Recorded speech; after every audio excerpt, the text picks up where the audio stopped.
તમે ત્રણેય બહેનો સાથે મળીને જ ચાલુ કર્યું છે? હા, અમે ત્રણે બહેનો. મેં એવું સાંભળ્યું ત્રણેય સગા બહેનો છો. હા, બહાર અમે જમવા ગયા હતા તો અમને ત્યાં બહુ જ ભાવ્યા અને ઘરે અમે ટ્રાય પણ કરી તો સેમ બહાર મળતા હતા એવા જ અમારાથી બન્યા.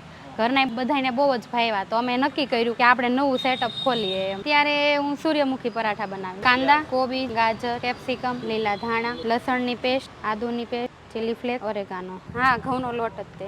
ઓકે, અને એ ઘરેથી દળાવીને લઈ આવવા? હા, ઘરેથી દળાવીને ઘરેથી બાંધીને જ આવું. આ બધું કટિંગ ને એ ઘરેથી જ કરીને? કટિંગ એ બધું ઘરેથી જ. ઘરે ફ્રી બેઠા હતા ત્યારે હેલ્પ માટે બહેનોને લઈ લીધા. ચીઝ, બટર, પનીર બધું અમૂલનું જ. બધું અમૂલ. આ આપણો દેશી પીઝા કહેવાય હે ને? હા, દેશી પીઝા. હવે આ સૂર્યમુખી છે એટલે એને ખોલવાનો છે. હવે આને ખોલી લીધા પછી? હા, ખોલી લીધા પછી એની અંદર આવશે ચીઝ. આ ત્રણે બહેનોની મહેનત છે ને એ રંગ લાવી છે. થ્રી સિસ્ટર્સ પરાઠા નામ પણ કંઈક યુનિક જ રાખ્યું છે. અને અહીંયા 35 વેરાયટીમાં તમને પરાઠા ખાવા મળી જવાના છે.